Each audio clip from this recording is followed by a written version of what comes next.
Monsieur le ministre, je commence par vous. Après une semaine, la Guinée a un nouveau Premier ministre.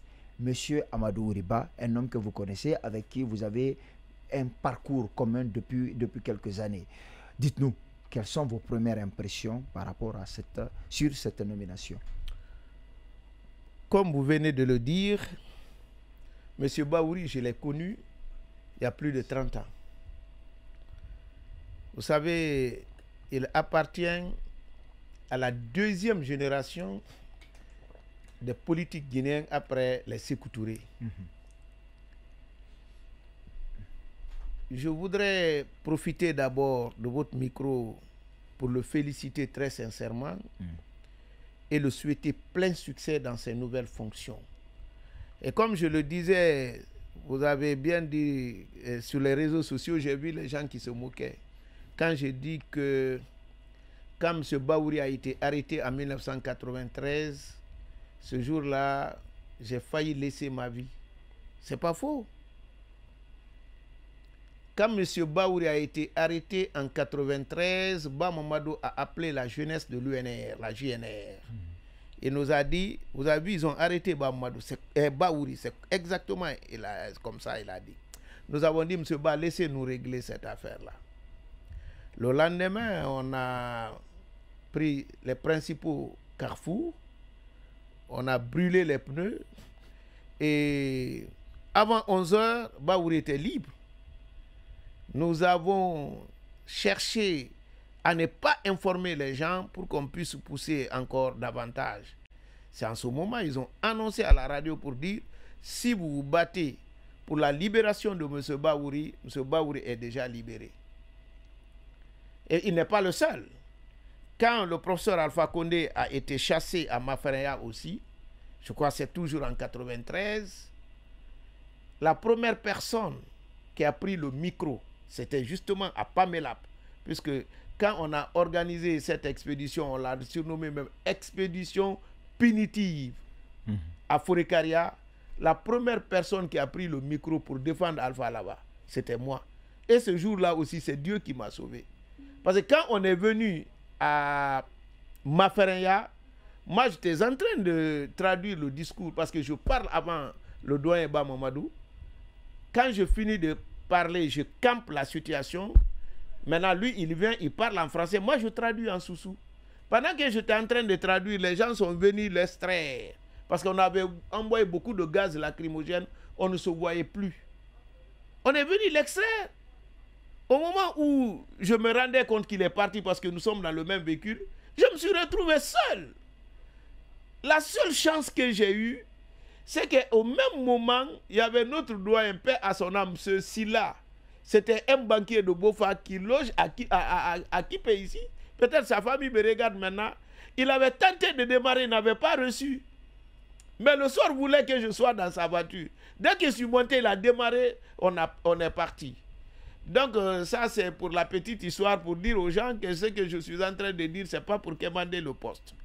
Donc ce que moi je retiens de sa nomination, pour venir à l'essentiel, c'est d'abord une rupture que j'ai constatée et une ouverture.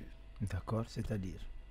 Rupture, parce que le lendemain de la prise du pouvoir par le CNRD, ce qu'on disait, c'est que tous les anciens ont échoué. Rien n'a été fait et puis ils ne sont même pas bons. Je vous dis, quand on a rencontré le ministre Morikonde, il y a un jeune, je ne voudrais pas dire son nom dans cette émission, mais quand il a insulté les anciens, je me suis demandé, est-ce que lui, il a des parents? C'est comme quelqu'un qui est tombé du ciel. Donc si on prend quelqu'un qui est mon aîné de loin, je dirais qu'il y a une rupture par rapport à cette position. Il y a une ouverture. Parce que certains aussi disaient que les politiciens ne sont pas du tout bons. Il faut se méfier des politiciens, que cette transition-là est sociale. Et je crois que c'est eux-mêmes qui ont conseillé les militaires pour leur dire que la transition-là est d'abord sociale, économique et politique. Moi, je leur ai dit qu'ils n'ont pas très bien expliqué aux militaires. Pourquoi? Parce qu'en Guinée, lorsqu'on dit politique, les gens regardent seulement les présidents des partis politiques. Alors qu'au fond, on ne n'est pas politicien. Ce sont vos activités qui font de vous politicien ou non.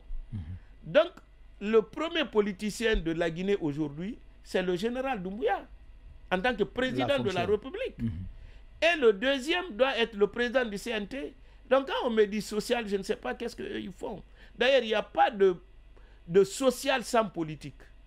Parce que si nous définissons pour être terre à terre, la politique c'est quoi? C'est trouver les voies et moyens pour rendre la vie agréable aux populations. C'est tout. Donc tout ce qui est affaires publiques est politique. Tout ce qui est politique est affaires publiques. D'accord. Donc quand on donnait les priorités, on devrait dire que les priorités c'est les politiques sociales, les politiques économiques et les élections. Parce qu'on a tendance à confondre les élections, la politique, la démocratie.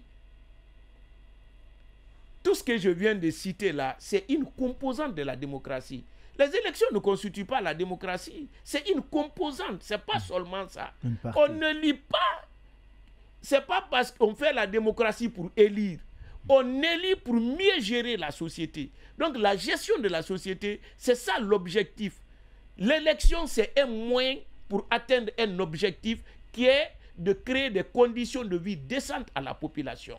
Donc, on allait les expliquer politique sociale, politique économique et les élections. Mais si on dit politique, c'est comme si on n'a pas bien compris. D'accord. On va revenir sur tout ça.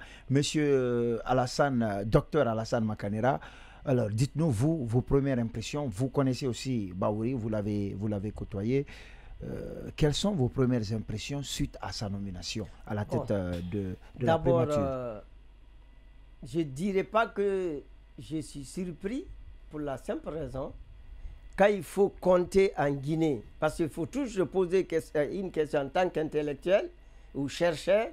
En fait, devant cette situation, quels sont les profils de personnes qui sont susceptibles d'être à ce poste? Sur la liste que j'ai établie, mes étudiants peuvent confirmer, il faisait partie. Je le disais, ça fait même pas 6 jours, il a été pris. Donc il y a ça d'abord. Pourquoi? Parce que je l'ai suivi aussi depuis très longtemps, mais à travers les médias d'abord. Mais j'ai eu la chance de le fréquenter dans le cadre des assises nationales. Il a présidé la commission de rédaction. Et on a travaillé dans la commission restreinte. Nous avons voyagé, sillonné la République de Guinée. Pourquoi je dis d'abord, par rapport à cela, c'est un bon choix. Parce qu'il connaît les problèmes actuels de la Guinée à travers les recommandations des assises nationales. C'est très important. Je ne reviens pas sur ce que Alucène vient de dire pour la simple raison. C'est d'abord, c'est un monsieur depuis 30 ans. Ça signifie qu'il connaît la Guinée, il connaît la société guinéenne, il connaît la société guinéenne dans ses diversités. Donc, globalement, j'ai constaté en lui, c'est un très bon manager. D'accord. Parce qu'il a dirigé ma commission. C'est pourquoi, quand un journaliste m'appelait, je dirais juste, s'il peut m'entendre, c'est de gérer là où il est, la primature, de la même façon qu'il a géré les déploiements, de la même façon qu'il a géré notre commission. Parce qu'à tous les niveaux, les règles et la technique que lui, il a appliquées à ce niveau restreint, composé des grands intellectuels, s'il l'applique à la primature, la même règle, la même technique, il peut réussir. Je ne dis pas qu'il va réussir. C'est d'abord une possibilité. Parce que dans les débats, on verra que le choix est bon, mais on peut faire un bon choix et échouer. Ah oui. D'accord. Comme on peut faire mauvais choix, rarement, c'est rare, et réussir. Tout dépend. C'est pourquoi le choix d'abord est bon. Ça veut dire les 5 pénaltys, le premier pénalty tiré, c'est bien marqué. On va attendre les 4 autres. D'accord. Alors, je vais rester avec vous. Dites-nous, il y a quand même un contexte tendu sur le plan politique. Mais quel est le constat sur le plan juridique, mais aussi économique du pays aujourd'hui? Dans quel état M. Bahouri, nouveau Premier ministre, trouve la Guinée? Bon, en fait, je dirais, la situation politique, plus surtout juridique, si je prends, nous allons nous rendre compte qu'on a encore des difficultés sur ce terrain. D'accord. Sur le plan économique, il y a également des difficultés. Lesquelles? Et surtout, la gestion du gouvernement, son dysfonctionnement. On a les problèmes de la gouvernance qui est entier, surtout gouvernance des finances publiques. On a les problèmes liés à la gouvernance des entreprises publiques, les sociétés d'État. Et surtout, parce que là, il ne faut pas oublier, le président avait demandé un dialogue interguinéen inclusif. Il faut reconnaître que le dialogue n'a pas atteint son caractère inclusif parce qu'il y a des acteurs non moindres qui n'ont pas accepté de venir sur la table du dialogue.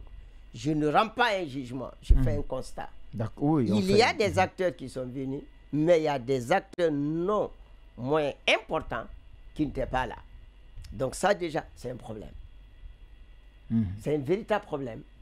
Parce que quand on dit dialogue inclusif, c'est difficile qu'on puisse encore dire qu'il y a certains qui sont souvent importants qui ne sont pas là.